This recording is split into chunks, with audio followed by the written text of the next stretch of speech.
Michael Cooper. He was looking for new adventures. Now he was walking through the city with a wobbly and steady gait. Softly light poured in from the windows of the houses, and appetizing smells wove through the windows. Somewhere a TV was on. Somewhere music was playing. It seemed to the man that there within the walls of those houses, all people were happy and needed someone. He was in a hurry to get rid of this feeling and to leave the territory where the smell of coziness and happiness. From the lilac haze of fog, a female silhouette appeared right in front of him, and he boldly went to get acquainted. The lady was beautiful and uninhibited. He stood in front of her and put his hand on her shoulder. The stranger did not even flinch, and Michael felt better because he felt the warmth of the human body. The woman's eyes were empty and animalistic, and he understood her without words. He took her under his arm, and together they moved forward. At the hotel, the night guests all bade him in bed without complaint, and already at noon he woke up in a crumpled bed and found a licentious blondie beside him. He was hungover, but he had to get to the office. As he silently began to pack, bewilderment was reflected on the girl's face. "Where are you going? It's paid till 2. Stay, let's be together. We had such a wonderful night." Michael nodded, overcoming the growing disgust in his soul. It was some kind of rattling mixture of guilt and squeamishness. He had experienced it when saying goodbye to random ladies. This condition was repeated every time. He carefully cancelled this attitude from his parents, but he couldn't do anything about his own feelings. "I'm gonna shower and go to work." "Will you leave a phone number?" the blondie asked. "Text me yours, I will call you back." That's a phrase Cooper said to every woman he spent the night with, but he never called any of them back. Under the cool jets of water, the man came to his senses. However, the hangover from last night was slowly wearing off. Feeling the degrees still pain in his body, Michael decided to walk to the office. It wasn't too far away. He easily covered the 1-block distance, but the day was heating up, and the hot August sun drenched the young man. He unbuttoned his shirt collar and walked over the fontaine. Cooper realized that it would look rather odd a successful businessman washing his face right in this urban facility. But he didn't care now. The man walked over to one of the water jets and put his head under it. The refreshing streams did their job. He was immediately relieved and moved forward. There was a girl standing in the square through with his moving. As he passed her, Cooper had a soft cry. He stared at her in surprise. The stranger was very modestly dressed, and Michael realized that her income was small. She looked no more than 18. "Why are you crying?" He stopped beside her. "My mom is dying, and I don't have any money for treatment," she barely said. Michael stared at the stranger. Youth played on her face with all the colors of spring. Her face had the freshness and ease of her first steps into adulthood. Her hair, light as the rays of the morning sun, curled slightly at the ends, giving her an image of innocence and playfulness. Cooper decided to use her confusion and grief to his own ends. He adjusted the belt on his pants. "I can give you, how do I say this, offer you a deal. But first, answer the question. Have you been with men?" "Well, she mused, unexperienced. "Oh, that's just what I need," Cooper laughed. "Okay, let's do this. I'll buy you virginity, and you can pay for your mother's treatment." He named the amount. The girl nodded, her head confusedly. "Can you please me your address? I'll be there." "I will. And my mom will leave." Michael gave the office address and said goodbye to the girl. He was sure she would change her mind and not come tomorrow. The next day, Michael completely forgot about the girl at work and was surprised to see her in the office. She timidly entered his office and closed the door. Hello, Mr. Cooper. Well, hi, Charles. Come closer and undress, he ordered. The girl walked over and took off all her clothes. Michael admired her young body. Turn around, he ordered in a husky voice. Charles obeyed. Cooper got up from his chair and walked up behind her. He began to unbuckle his belt to remove his pants and suddenly froze, finding a large mole on the girl's left shoulder. He took a closer look. Get dressed now, he ordered her, buttoning his pants, the man's eyes glistening with excitement. What's your mother's name? He asked a trembling Charles. Wilena Murray. Cooper's whole body shuddered. He walked over the girl and took her hand gently. Let's go and sit down, the businessman suggested and led her over to the sofa. Relax, Charles. After I've seen your body, you don't have to fear me as a sexual partner. But you still need to see me naked, he smirked. The girl blinked her eyes confusedly, not understanding anything. Cooper threw off his expensive jacket and slowly undid the buttons on his snow-white shirt. Despite his advanced age, he was a handsome, athletically built man. Michael turned away, showing off his muscular arms and stringy back. Look at my left shoulder, he told the girl. She stood up and approached the master of the office. A mole, a rare butterfly wing-shaped mole like her own, was in Mr. Cooper's body. Do you realize what this means? Michael turned to her. I understand, replied Charlize without blinking. Want to know more about it? Yes. Then sit down and listen, the businessman ordered, putting on his shirt. It all happened 17 years ago. I walked out of the office and saw a silver Chevrolet convertible pull into the driveway. It wasn't new, but it looked solid. A bright brunette with a boyish haircut jumped out. Leather jacket, red pants, and a turquoise scarf around his neck. Cowboy-like boots. Bright cherry lipstick. She slammed one hand on the hood, and with the other she gave a businesslike show. That's the kind of bride my mother wanted. She had insisted we met, and I was giving in. No, this girl was not a cold coy one. Straight back, swift gait, confident gaze, a beautiful mouth and round, strong-willed chin, a graceful nose. I could feel the power of a society lady. She gave me a warm hand and squeezed my fingers in the palm in a manly manner. I assume you know my name, she turned to me. Absolutely right, I smiled. A sly expression appeared on Vilena's face. Well, I know all about you from Mum.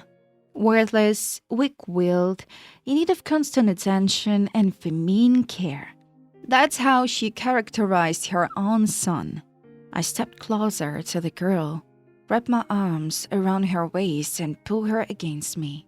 My mother was so busy with herself, she didn't even notice her son growing up, became a man without her involvement.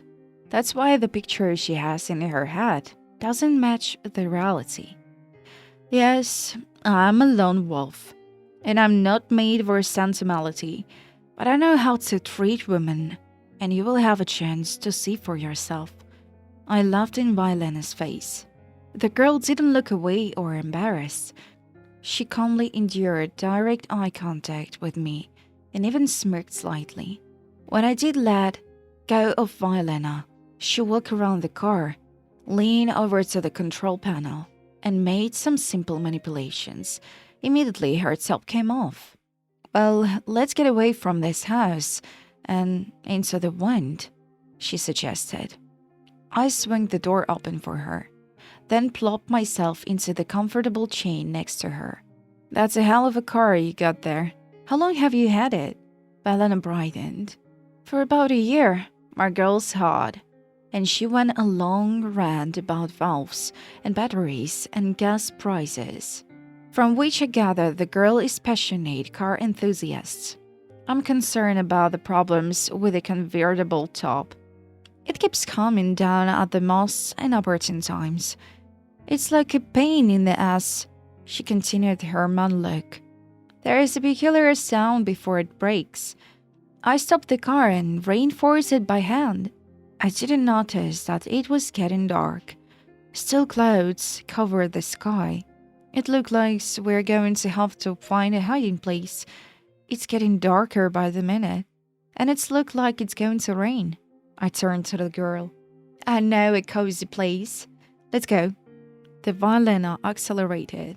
She took me to a restaurant on the other side of town, a couple steps from her house.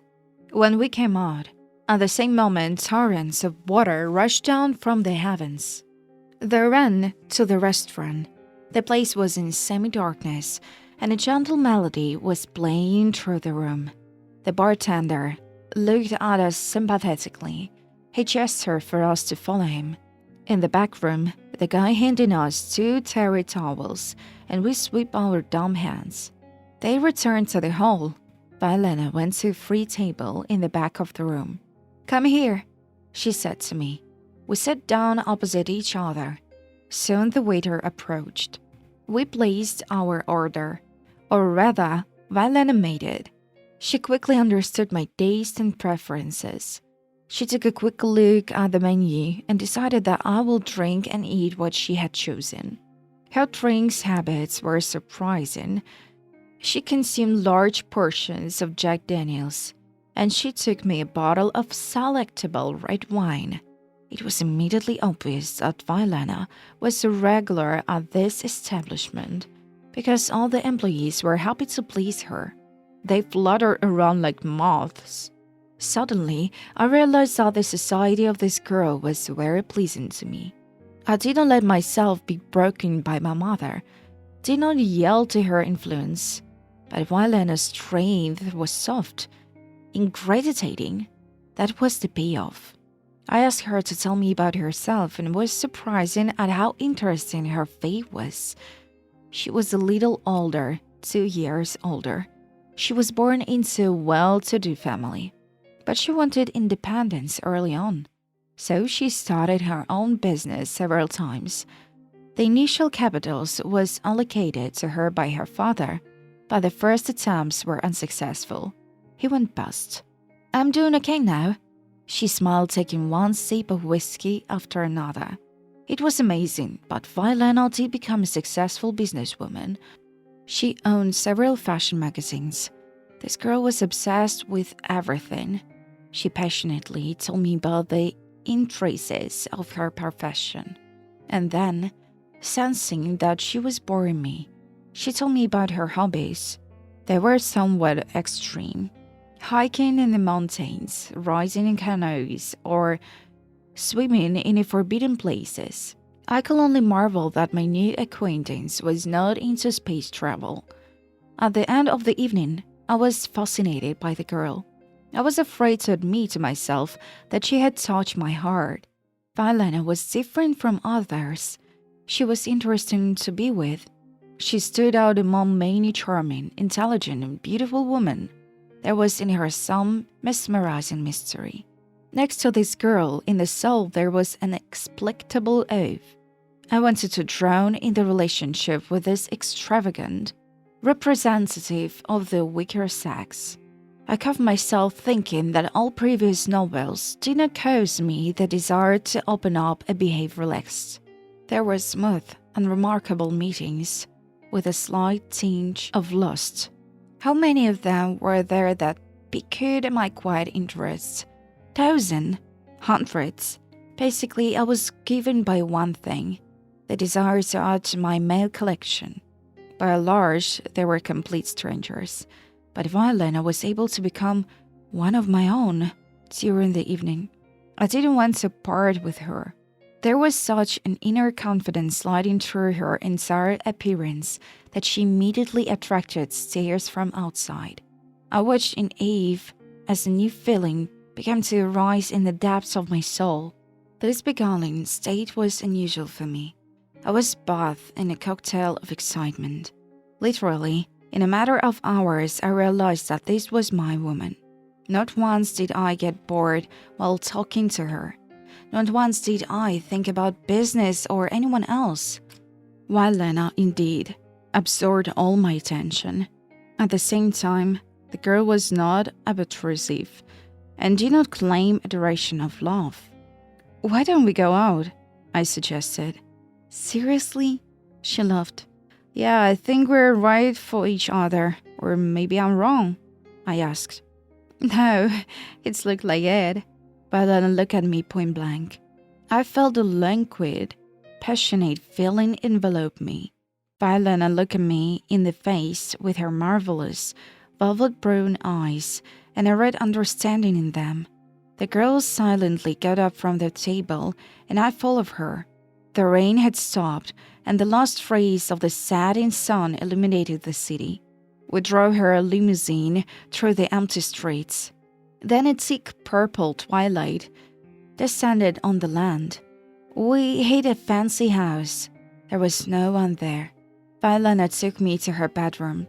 The room was dark, and she had only one nightlight on. She offered me a shower, and after I stepped out, she went into the bathroom. She came into my field of vision about 10 minutes later. She threw off her towel without false shame. I followed suit. I admired her slender body. Then I boldly approached her and embarrassed her. Even in intimacy, she didn't belong to me completely. She was supple, then slipping away, then hot, then cold. The change in her emotional state surprised and turned me on the same time. Nevertheless, I loved being with her. She knew what men wanted and knew how to enjoy intimacy with them. The girl easily gave me her body, but she wouldn't let anyone near her soul. We started seeing each other. I could not regulate my communication with Lena.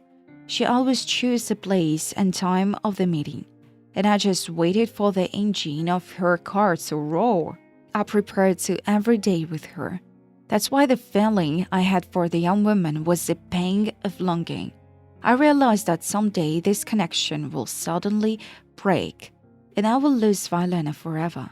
She outshone all the other women. She became the fatal beauty, next to whom it was impossible to have even one innocent effort. Other ladies initially lost to her because they dissolved in the shadow of her charisma. She was too bright and surprisingly alluring. Our relationship was passionate, and at the same time there was a certain detachment between us. The girl often immersed herself in her inner world and revealed only some of her qualities to me. Therefore, I, at times, felt abandoned and lonely.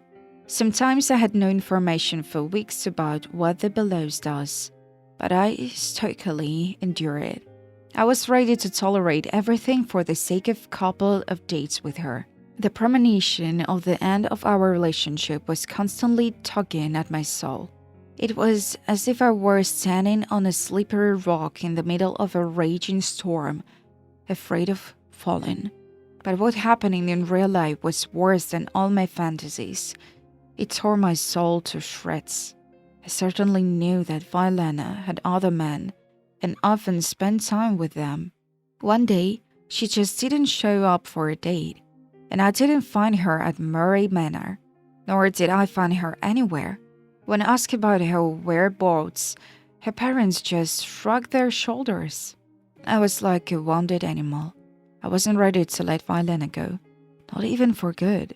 I had no friend or family shoulder to lean on during this difficult time. I was going through a personal misfortune all alone, and it broke my soul. But I heard nothing more about her, about my beloved. Though I can still imagine her bottomless gaze, her velvet brown eyes. Some nights I wake up in the bed sweating, and I think I can taste the sweet taste of her lips and the unseen scent of her body. Eventually I accepted, but a ringing emptiness settled inside me. I began to fill it with alcohol and promiscuous sexual relations. In the moment when I got drunk and indulged in carnal pleasures with strangers, it seemed to me that the pain went away. However, when I woke up in the morning, the heavy emotions enveloped my soul in an even tighter ring, and I, deeper and deeper, plunged in the abyss of darkness. In this frenzy, I could not even properly mourn the departure of my mother. I didn't want to forgive her arrogance and pressure on me. The resentment remained in my heart. The only thing that kept me afloat was business. Business worries sobered my heart. When I worked in the office, I felt like a human being. At home, thoughts were again crawling into my soul with a dark fog. It's impossible to meet someone like Violena again. I've given up hope of personal happiness. Take me to her daughter. Michael Cooper finished his story with a request. The girl got up from the coach and walked over to him. Looking directly into the man's eyes, she whispered, "It's impossible. She is out of reach. Like you said, she needs treatment. I deceived you, father, with my naive appearance. I just needed the money. That's my trade. Catching naive and pathetic people in a lie." She looked at him without blinking, and slight smirk lit up her face with her lovely velvet brown eyes. Violena Murray had died 5 years ago, having spent her entire fortune. Because of her great love for a young tramp, I think she loved you alone, but she didn't want to be a slave to that love. She ran away from herself to freedom, and that's what's ruined her. At those words, tears appeared in the eyes of the man of steel, as his subordinates often call him. Michael Cooper slowly sank to the floor, holding out his hand toward his daughter. In the hospital, before his death, he signed a will that transferred his entire fortune to Charlize Murray.